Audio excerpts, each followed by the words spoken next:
Hey everyone, Chen here bringing you guys another video. Today it's going to be a very special video. I haven't done one of these in a while, but it is basically going to be me VOD reviewing a game of mine. Not fully the entire VOD, but just want to highlight specific things. As you can see already by the title, this game was absolutely insane. It actually just happened. This is my first game with the IE changes, so as you guys can recall, IE actually got buffed from 40% damage to 50, and this build is absolutely insane with it. So without further ado, we're going to go straight into it. If you want to learn how to play the poke build, because that is basically the build I go this game, a lot of people ask me, Chen, how do you play the poke build? When do you go the poke build? Stuff like that. This video hopefully will demonstrate that perfectly. If you have any more questions, obviously leave down below. But obviously, early game, nothing too crazy. I'm going to skip past most of the early game. If you are curious about what elo this is currently Masters Grandmasters. I am on my 73-74% win rate account. And there's a lot of like high elo people. For example, Detention is another very high elo streamer. So this is a very high elo game. One of the main reasons why I felt like wanting to do this sort of video for you guys is because a lot of people has been asking me, like, how do I carry mid to late game? This game will hopefully demonstrate that for you guys. So without further ado, once again, we are going to skip all of the boring parts. For example, early game, nothing too much is going on. One quick thing I do want to point out with this build is, if you can see it, okay, my face is actually blocking it, but you take a secondary called Triple Tonic and Cosmic Insight with this build into easy/non-interactive matchups. So for example, Talia, you don't really interact with Talia, so I take Triple Tonic and Cosmic Insight for a better scale. And all you really care about during the early game is to farm. So you're going to see, I don't even pressure during a lot of this. I'm strictly focusing on farming, making sure I have good farm. We go for a little play here, jungler ganks. Nothing too crazy comes out of it. Okay, Talia's wave is at a very bad state, so what I'm going to actually do is, she's actually going to make a mistake here, right? She threw out her landmines, so once it wore out, I just go in, and because she doesn't have flash, it is a free kill. Cool. Now, pay attention to what I do to this wave. I know that this wave is going to freeze if I reset, so I trim out the wave, and I reset. I don't care for a freeze, because she has TP, obviously. I just care for it to make it sure that I lose minimal amount of waves, and that is basically how I set that up, so I can TP and basically miss like 1 or 2 minions. Really good. But immediately, you can already see, based on the early game, 40 CS. I believe 41 is the perfect CS number. I could be wrong, but virtually perfect CS. That's really what you need to prioritize. If you're going to go this build, you have to prioritize consistent CS. You're going to see throughout this whole entire game, I'm maintaining 10.0 CS per minute while keeping tempo. People ask me, Chen, why do you go static shiv? Don't Akshan already have wave clear? This game right here is going to explain it perfectly for you guys. So we get a shove. Very important thing to notice when you get a shove is look at your next wave. As you can see, the moment I started roaming, my next wave was right here. That gives me ample amount of time to actually go for a play, which as you can see, we are going to go for a play here. Now, I actually prolonged this play. This is technically not ideal because you are going to miss a wave, but you want to weigh in the benefits of doing something like this. Basically, the reason why I'm forcing this sort of play is because Hui over here is going to miss upwards of 3 waves, whereas I'm only going to miss 1. If that makes sense. So that is why this play is very good. That's why I'm actually staying so long here. I recognize that the chance of this play working is almost 100%, whereas, you know, I'll gladly sack 1 wave for this 3 wave here, which is what I do. It takes a little bit while because they are very slow to shove, but there we go. They shove it out. The wave meets, and this is just a freezy kill. Once again, I recognize that I'm going to miss this whole entire wave because on the roam timer, but I weighed in the benefits, and obviously making Hui lose 3 waves is much more beneficial, so cool. So far, nothing too crazy has gone on, just a lot of macro playing, a lot of shove, roam, smart decision making. You don't have to force plays with this build, you really don't. Plays are going to come to you with this build, and you're going to see that hopefully in this video, but we catch all the minions. Another good thing about this build is you don't have to interact with your lane at all, which is very, very good. I'm going to shove. I can see that she's not going to interact with me, so I feel pretty free to shove this whole entire thing out, which is what I do. Go in camo, and once again, roam. That is very important, right? Now, this roam timer isn't as good as the original one, but I saw bot lane fighting. I also saw bot lane at a very good wave state, so let me replay for you guys. The reason why I'm moving here, yes, this wave is going to meet relatively short, and I don't have a massive roam timer, but look at this wave. The wave is pushing on, so that means they either have to settle for a freeze, or we can go for a play here. And I also saw my jungler coming, so this was just a no-brainer play. I didn't actually really get much here. I think Senna greeted for a kill. Yeah, and I'm just able to pick her up. Very good. Now, another thing that people in lower elos are going to mistake is after they make a play, they decide to just go back mid and keep their wave at a terrible spot. Do not do that. Whenever you go for a play, always clean up the wave. As you can see, if you can see by the chat, I believe, ping for assistance, I believe, yes. This ping right here, if you can see it on the minimap, I ping my Samir to actually go mid. That way I can clean up this wave, right? So that way wave is not being left. I'm also maximizing my resources, which is what I do. And I realize there's no play to be had, so I reset. Now, Samira can actually get much, so I actually ping her away. And I'm just able to catch literally 2 waves for free. As you can see now, 8 minutes, I have Static Shiv. You are going to see the power of Static Shiv. I've made multiple videos about Static Shiv and the bulk build, but this video, in my opinion, is going to represent the build the best because this game truly was an insane game. So, as you can see, they go for a play top. Now, in terms of roaming, this is actually a terrible roam timer because the wave already met, so I could actually maximize, which is why I hesitated. But, very key thing to pay attention to is Scoundrels, you get 100 extra gold, right? So if I can maximize and actually get the Scoundrel, it's very worth. So there were a couple conditions that allowed me to go for this play. Let me see if... I'm actually curious if you guys can see. Did you guys see the specifics as to why I was able to go for this play? If I didn't have the specifics, I would not go for this play. Leave down in the comments below if you actually know what the specifics are. But I'll tell you right now, these two are showing. This is my vision. Now, obviously, you can't see Scoundrel and Spectator, but Talia is right here right now, right? And I see her walking this way, where I also see these two here. Once again, the specifics that I see here is that these two are showing. For example, if these two are not showing and just sitting in this bush while Talia's here or something, I am dead. I am never going for this play. It is a terrible play. I'm going back mid. But because I see these two here, you're going to be able to see I can mark onto the Scoundrel and I get a free kill. That is 400 gold and Scoundrel stack. So that is a lot of gold, which is really, really good. And then I go back mid, Static Shiv, we're able to shove out really, really quickly. Boom. And now we play for a plate. Now, this is actually a very niche thing that I did, but if you paid attention closely as to why I, or what happened here, I actually popped my red pot. So let me play it back for you guys. As you can see, I have a red pot. Now, during VOD review, like me VOD reviewing, I can still optimize this play. I don't think this red pot was actually good, in my opinion. But I still popped it nonetheless. As you can see, I popped it. It's no longer in my inventory. I have to adapt my play. That's what I'm trying to get at right now. I normally would never go for plates like this, but because I popped my red pot, which gives you 20 adaptive force, it gives me extra tower pushing power, I go for 2 plates. Normally, I would never do this. I would probably either reset, get a pickaxe, or go for 1 plate and reset. But going for this extra plate is very, very greedy. But because I red potted, I actually do go for that. We're able to get it. And once again, because I have Static Shiv, I feel very confident in my capabilities of staying for waves. When you play Static Shiv, you never want your wave at a bad spot. Never, ever.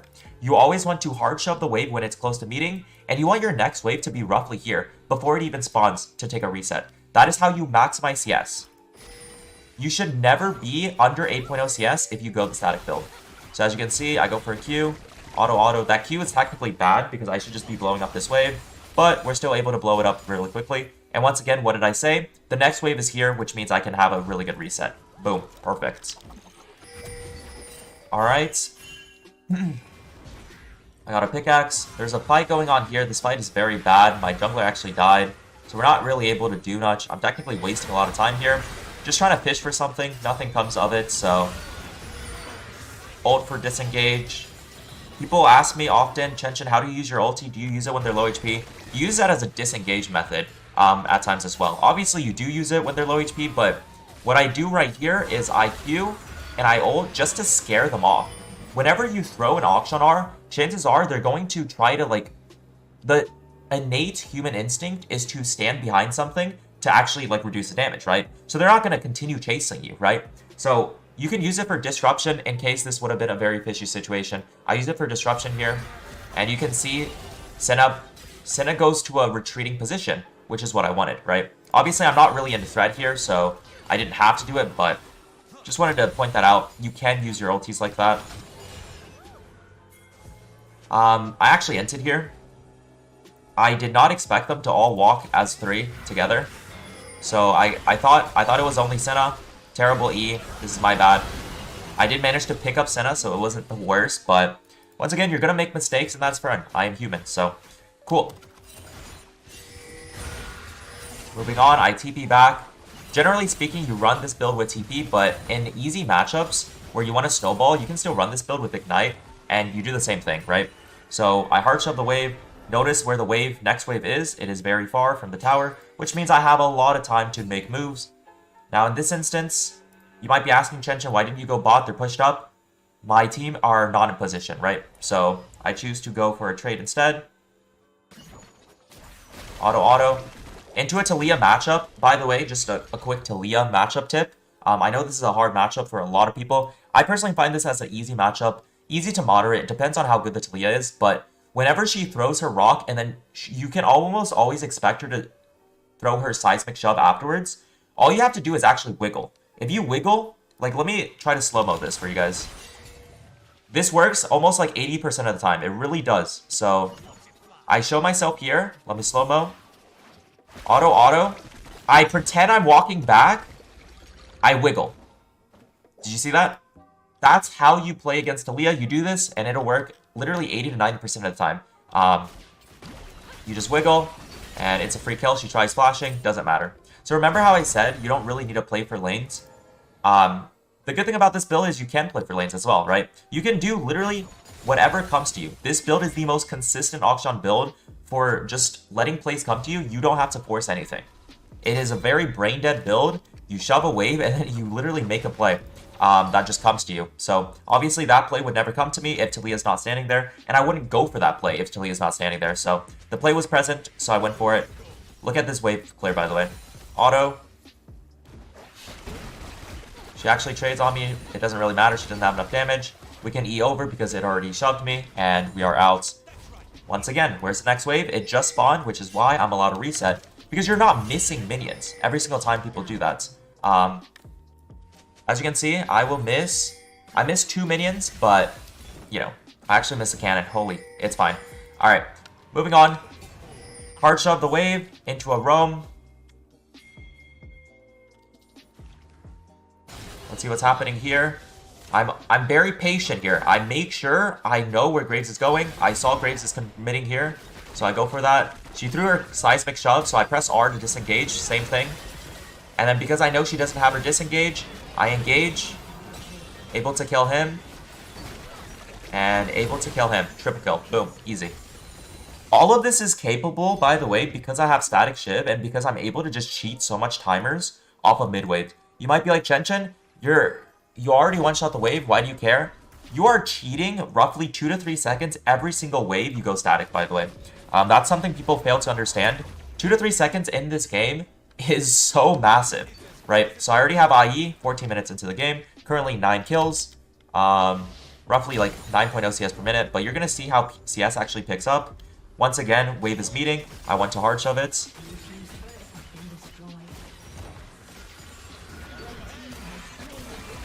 Very important, another Taliyah tip, you want to hop off. If you're ever engaging and she has her landmines, you want to hop off before you even land. So you'll see that here. Let me show you exactly when I hop off. I hop off instantly. Now, if she's good, she's technically throwing it early. I don't know why she's not throwing it fast. But if you hop off instantly, you're never going to get hit by it. So even if she hits me with the shove, it doesn't matter because that is the main power of the Taliyah matchup, is the fact that she can stop you at mid-jump, but she played that terribly. Once again, hard shove the wave. and look for a roam. It's super simple. Why do I go for a roam here? I see Hui overextended. He scoundrel stacks. This is a no-brainer play. And you can guarantee that I'm going to get a double kill here. Able to get Hui. And because of the IE changes, unironically, from them changing 40% to 50, I did so much damage there. You do so much damage with this build. That's why I really want to highlight it for you guys. Awesome. Now I'm going bots because once around mid-game, your ADC wants to go mid and you just want to go bots, so that's what I do. I go bot. Now this is a very important macro play that people might misunderstand. Notice how I have TP right now and notice how there's a top play going. You might be like, Chen, this is a great TP angle. Wrong. Why? Because tier 2 gold is an insane amount of gold. I would not go for this if I didn't know exactly where all the enemy team was. I saw every single one of the enemy teams, which means no one can deal with me at all. I get a free tower. That is, I don't know the exact gold, but that's like, it's almost like 1k gold, I feel. I think the tower gives you 600 local gold, and the tower itself gives you like 300 gold or something. I don't know. It's like, it's almost near 1k. So, very common. You might be like, look to TP here. You might be able to get kills. Yes. But I get way more, and this is just a more consistent play. So, that's what I get.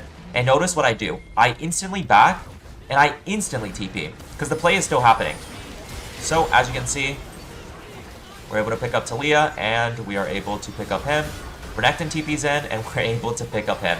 Guys, it is 17 minutes into the game. I have 15 kills. I'm 3 items. This build is so nuts. You are literally... It feels like you're playing... This looks... If you guys are spectating, this looks as if, like, I'm playing against fucking bots. But I'm not. These are all, like, Challenger Grandmasters players. And I am making this look super easy. And one of the other reasons... I don't know if I mentioned it at the beginning of the video. If I did, I'll just say it again. The reason why I really wanted to showcase this video is because... People complain all the time, Chen, I can't carry games. I can't carry games. Akshan sucks. I can't carry games. If I am capable of carrying at the top of North American ladder, complete 1v9 with my rotations and just mid-diff, you guys can 100% carry from your elo. There's no excuse. So, anyways, we get another tier 2 gold. I am literally absolutely monstrously fed.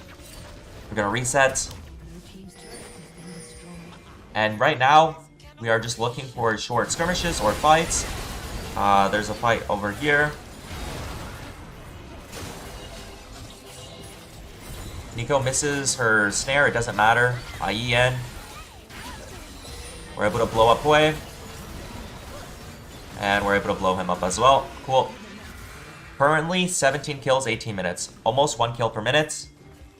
Now, because there's no sides to play for, I already got both tier 2. I'm just breaking mid now. There's another play here. Like, guys, you are realizing I'm not forcing any plays. These plays are literally coming to me. I don't have to do anything crazy for them. Cool. Now I go bot, catch bot wave. Watch this damage. Auto. I proc her Seraphs. Unfortunately, she clipped me with the mines, but it doesn't matter.